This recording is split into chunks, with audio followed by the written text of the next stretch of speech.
Good morning बच्चों।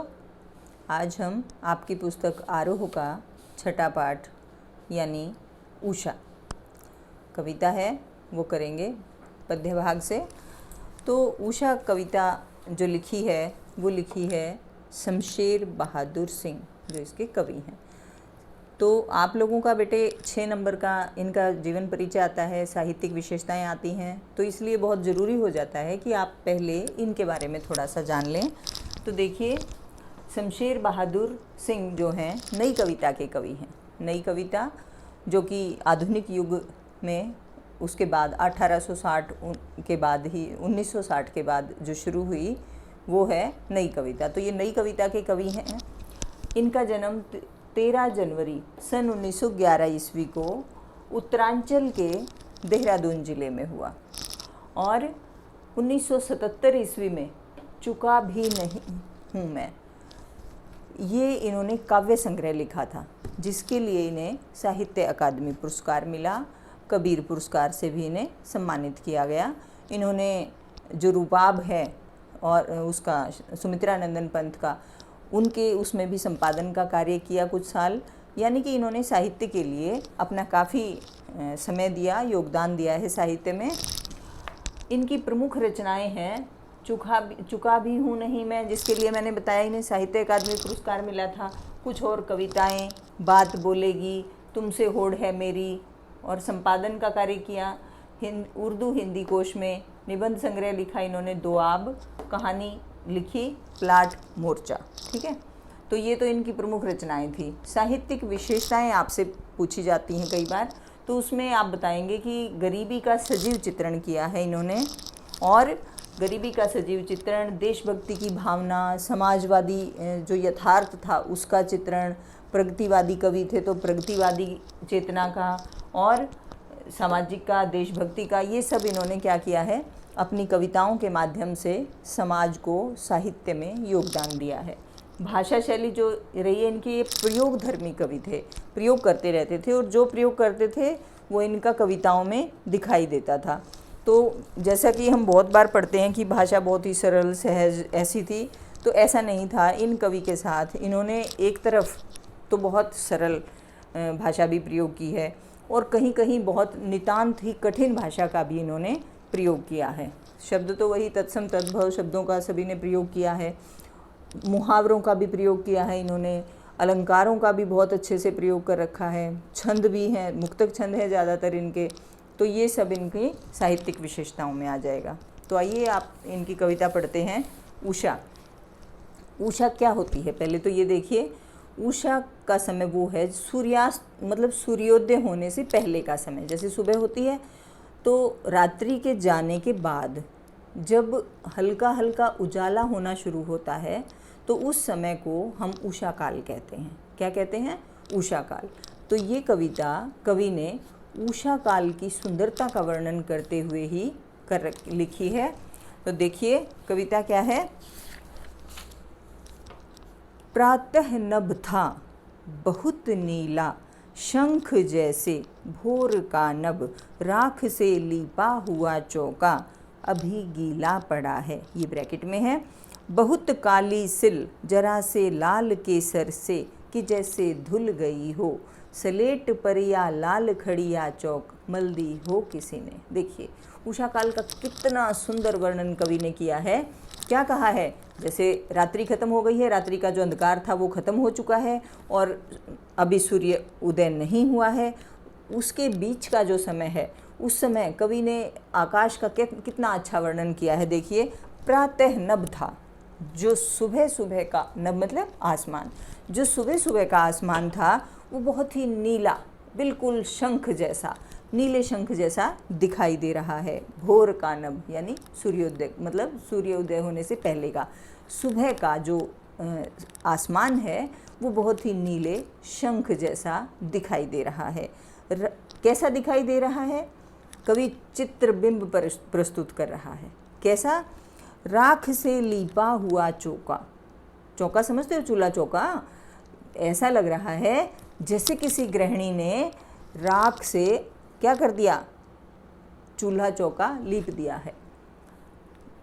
क्या करते हैं, गांव में खाना बनाने से पहले महिलाएं क्या करती हैं, अपने चूल्हे चौके, चौका उसे बोलते हैं जो उतना एरिया होता है जहां वो अपना सामान रखती हैं, और चूल्हा को आप समझते ही हो, तो ऐसा लगता है जैसे किसी महिला ने क्या कर दिया है, राख से चौका, अपना चूल्हा चौका लीप दिया है, और वो क्या है, ब्रैकेट में दिया है, आप देखेंगे अपनी बुक्स में, अभी गीला पड़ा है, और क्या है, ऐसा लग रहा है जैसे गीला गीला है अभी। क्या चीज़, जो आसमान दिखाई दे रहा है वो ऐसा दिखाई दे रहा है, मतलब ना तो अभी रात्रि का अंधकार पूरी तरह से गया है और ना सूर्य की किरणें आई हैं, तो उस समय हल्का हल्का नीला नीला सा मौसम दिखाई दे रहा है, आसमान दिखाई दे रहा है, और साथ में ऐसा लग रहा है जैसे किसी ने राख से चूल्हा चौका लीप दिया हो। और कैसा लग रहा है, बहुत काली सिल जरा से लाल केसर से कि जैसे धुल गई हो। और आसमान का सिलबट्टे के साथ मतलब कंपैरिजन करते हुए कवि क्या कह रहा है कि ऐसा लग रहा है जैसे कोई काला सिल, काली सिल, जो काली सिल जिसके ऊपर चावल वगैरह पीसती हैं महिलाएं, तो ऐसा लग रहा है कि जैसे वो जो सिल है, जो पत्थर का टुकड़ा है, कैसा है, काला, और ऐसा लग रहा है जैसे उस पर किसी ने क्या कर दिया, लाल केसर से मतलब लगा दिया और फिर उसको धो दिया हो, तो लाल लाल दिखाई दे रहा। क्या है वो लाल लाल, वो सूर्य उदय होने वाला है, और वो लालिमा जो किरणों की, जो सूर्य की लाली बिखरेगी, तो वो बताया है कि ऐसा लग रहा है जैसे किसी ने राख से चूल्हा चौका लीप तो दिया है, या क्या कर दिया है, सिल के ऊपर केसर डाल दी है थोड़ी सी और उसे धो दिया है, तो लाल लाल निशान बन गए हैं। वो लाल लाल निशान किसके हैं आसमान के ऊपर, सूर्य की किरणों के। और क्या कहा, स्लेट पर या लाल खड़िया चाक मल दी हो किसी ने, और ऐसा लगता है या किसी स्लेट पर लाल खड़िया चौक किसी ने मल दी हो, लाल मिट्टी वाली होती है ना जो, तो उसका क्या कहा है कि ऐसा लगता है जैसे लाल खड़िया से स्लेट को लीप दिया हो, मल दी हो किसी ने उसके ऊपर। तो एक बार फिर देखिए क्या कहा कवि ने कि जो सुबह सुबह का आसमान है वो बिल्कुल नीले शंख के समान प्रतीत हो रहा है, और ऐसा लग रहा है जैसे किसी ने राख से चूल्हा चौका लीप दिया है, या ऐसा लग रहा है जैसे बहुत ही काली सिल को, मतलब उस पत्थर को किसी ने केसर डालकर धो दिया है, तो उसमें लाल लाल चित्तियाँ सी पड़ गई हैं, किरणें सी दिखाई दे रही हैं, मतलब ऐसे दिखाई दे रहा है कि जैसे कुछ लाल लाल से डोरे बह गए हों। और ऐसा, और किस तरह से लग रहा है, सुबह का जो आसमान है वो कैसा लग रहा है कि जैसे किसी ने स्लेट पर लाल खड़िया चौक मल दी हो, यानी लालिमा हो गई है, अब आसमान में हल्का हल्का सा सूर्य आने वाला है, तो वो लालिमा दिखाई है सूर्य ने। अब आपसे जैसे प्रश्न पूछेंगे इसमें से, तो आप बता ही सकते हैं कि प्रातःकालीन आकाश कैसा था, कैसा था बताइए, बताओ कैसा था, सोचो, बता सकते हो आप, कैसा है, नीले शंख जैसा दिखाई दे रहा है। कवि ने भोर के नभ की क्या क्या विशेषताएं बताई हैं, तो आप बता देंगे ऐसा लग रहा है जैसे राख से चूल्हा चौका लीप दिया है किसी ने, आप ये बता दें ऐसा लग रहा है जैसे काली सिल के ऊपर किसी ने केसर डाल के धो दिया हो, ये बता देंगे।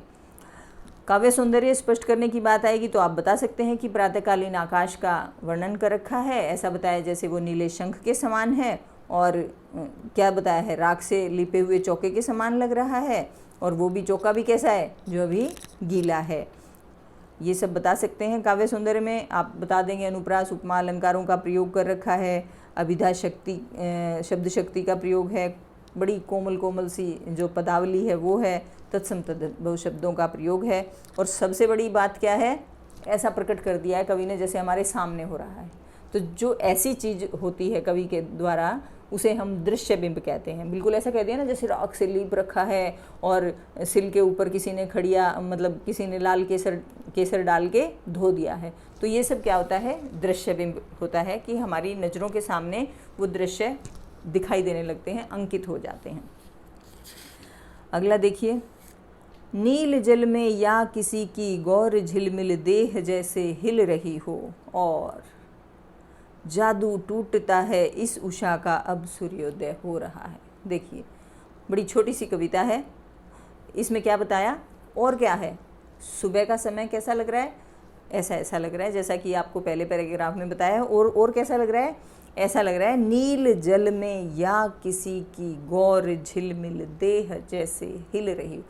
किसी की से हम हमेशा कविताओं में जब लेते हैं तो नारी के सौंदर्य का वर्णन ज़्यादा किया जाता है, उन्हीं को गोरा चिट्टा शरीर उन्हीं का माना जाता है। तो क्या कहा है कि ऐसा भी लग रहा है साथ में जैसे नीले जल में, नील जल में, जैसे नीले जल में, तालाब का जल बिल्कुल नीला हो जैसे, और किसी की झिलमिल देह मतलब किसी की गोरी गोरी सी देह मतलब शरीर, कोई नायिका है जो वहाँ पर स्नान कर रही है, और क्या हो रहा है, नीले जल में क्या दिखाई दे रहा है, बार बार जब वो थोड़ा सा ऊपर उठती है तो उसकी गोरे गोरे शरीर की जो झलक है वो दिखाई देती है। यानी कैसा लग रहा है, नीला नीला क्या है, सुबह का आसमान है, और उसमें जब सूर्य जो उदय हो रहा है, उदय होने से पहले का जो समय है और इसकी किरणें पीछे से आती हैं, तो ऐसा प्रतीत हो रहा है जैसे कहीं कहीं कोई नायिका मतलब तालाब में नहा रही है और उसके नीले जल में उसकी गोरी गोरी जो देह है, जो शरीर है, वो झिलमिला रहा है, दिख रहा है, हिल रहा है। और फिर क्या हो जाता है, और जादू टूटता है उषा का, अब सूर्योदय हो रहा है। और ये जो सुंदर दृश्य था उषा काल का, अब इसका जादू टूट रहा है। क्यों? उषा काल का जादू कब टूट जाता है, जब सूर्य उदय हो जाता है। तो अब क्या हो गया, सूर्य उदय हो रहा है। कवि ने क्या कहा कि जो सूर्योदय होने से पहले का उषा काल है, उस समय का वर्णन किया है कि कैसा कैसा आसमान लग रहा है। ऐसा लग रहा है जैसे गीला राख से लिपा हुआ किसी का चौका है, ऐसा लग रहा है जैसे काली सिल पर किसी ने केसर डालकर धो दिया हो, ऐसा लग रहा है जैसे स्लेट पर किसी ने खड़िया चौक मल दी हो, या ऐसा लग रहा है जैसे कोई नवयुवती या नवयौवना नीले जल में स्नान कर रही है और उसका गोरा रंग उसके बार बार झिलमिलाकर दिख रहा है, हिलता हुआ दिख रहा है। क्यों? क्योंकि आसमान का नीला नीला रंग है और पीछे से सूर्योदय होने वाला है, जिसकी वजह से हमें ऐसा प्रतीत होता है। इसीलिए कहते हैं कि जहाँ न पहुँचे रवि वहाँ पहुँचे कवि। कवि की तो अपनी इच्छा है, अपनी भावना शक्ति को वो कहीं तक भी ले जा सकता है। तो इन्होंने उषा काल में ऐसे ऐसे बिंब डाले हैं जिनको हम दृश्य बिंब कहेंगे। दृश्य बिंब का प्रयोग कर रखा है, अनुप्रास अलंकार भी है, उपमा अलंकार भी है। ये आप लोगों को मैं बहुत अच्छे से करवा चुकी हूँ, आपको सब याद हो गया होगा। और क्या बताएंगे कि तत्सम तद्भव शब्दावली है, बड़ा सरल प्रयोग है, मुक्तक छंद है। तो ये थी आपकी कविता उषा। बस इसमें प्रश्न भी थोड़े ही हैं। कविता के किन उपमानों को देखकर कहा जा सकता है कि उषा कविता गांव की सुबह का गतिशील वर्णन है। हाँ, अब ये प्रश्न देखिए क्या पूछा इसने, गांव की सुबह का वर्णन। अब शहरों में तो चूल्हा चौका लीपता नहीं कोई, तो आप बिल्कुल साफ बता देंगे कि हाँ ये गांव का वर्णन है, क्योंकि गांव में ही चूल्हा चौका लिपा जाता है, सिल पर चावल वगैरह पीसे जाते हैं। तो आपसे यही पूछा है कि किन उपमानों को देखकर कहा जा सकता है। तो आप ये बता देंगे कौन कौन से उपमान हैं, कि जैसे राख से चूल्हा लीप दिया है, सिल पर केसर डाल के धो दी है, या स्लेट को खड़िया चौक मल दी है। तो ये सब क्या हैं, गांव के ही हैं, इसीलिए हम कहेंगे कि गांव के उपमानों का वर्णन किया है कवि ने। भोर का नभ राख से लिपा हुआ चौका अभी गीला पड़ा है। तो इसने कहा, कोष्टक मैंने बताया था कि ये ब्रैकेट में दे रखा है, अभी गीला पड़ा है। तो नई कविता में कोष्टक, विराम चिन्हों और पंक्तियों के बीच का स्थान भी कविता को अर्थ देता है। उपयुक्त पंक्तियों में कोष्टक से कविता में क्या विशेष अर्थ पैदा हुआ है। यानी आप बता देंगे कि वो बिल्कुल साफ बताया है कि अभी ऐसा है वो गीला चौका, मतलब जो चौका लिपा है वो ऐसा लग रहा है कि अभी गीला है, सूखा नहीं है। तो उसको क्या हो जाता है, हल्का स्लेटी सा रंग हो जाता है, इसलिए ये कहा गया है। ये थी आपकी कविता उषा, बहुत छोटी थी। इसके आप प्रश्न भी अच्छे से कर सकते हैं। कवि का नाम पूछा जाएगा, कविता का नाम पूछा जाएगा। कवि का नाम क्या है, शमशेर बहादुर सिंह। कविता क्या है, उषा। उषा का समय मैंने बताया कौन सा होता है, आप भी बता सकते हैं इजीली। कहाँ का वर्णन कवि ने किया है, गांव का किया है। तो आशा करती हूँ आप लोगों को ये कविता बहुत अच्छे से समझ में आ गई होगी, और अब आप इसे एक बार अपनी पुस्तक से भी ज़रूर पढ़ेंगे, प्रश्न उत्तर भी याद करेंगे। धन्यवाद।